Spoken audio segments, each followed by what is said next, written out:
And just like that, UK inflation's back to the Bank of England's 2% target.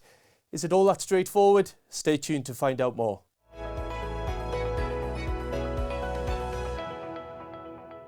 Okay, so let's look at the details. So the rate of headline prices has fallen from a peak of 11.1% back in October of 2022 all the way down to the 2% target, which is set by the Bank of England.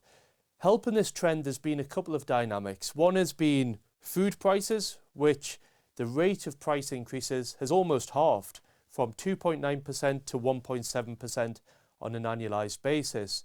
We also saw restaurant prices and hotel prices, which have started to ease as well, and a negative contribution coming from utilities and housing. Services is where the problem really lies. That's still keeping that upward pressure on the headline and also the core inflation print. But what we've seen is durable goods, so physical goods, prices actually fall there as well. To get us here, it hasn't been straightforward. We've seen the fastest interest rate hiking cycle from the Bank of England on record. We've seen interest rates which have been held at their current rate of 5.25% for the last 10 months. So if we're at the target, when are we going to see interest rate cuts?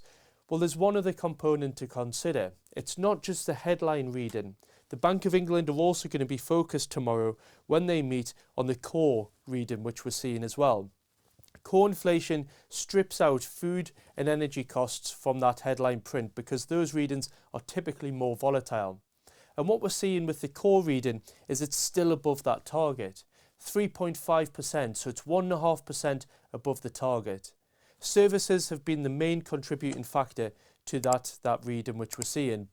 The encouraging aspect is that rate is cooling.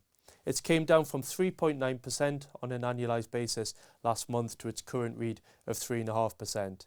And if we look at the month over month, it increased just 0.5% last month, down from a month over month reading of 0.9. We'll find out tomorrow in terms of how the Bank of England are thinking about this in respect of the pathway of interest rates from here. If we look at the market is currently expecting around one interest rate cut in 2024, maybe two over the next 12 months, but interest rates will come down to a level of around 3.5% over the next 3 years. So starting to normalise in terms of the rates, which we'll see further out. Thank you very much for watching. We look forward to bringing you up to date tomorrow here on Morning Markets.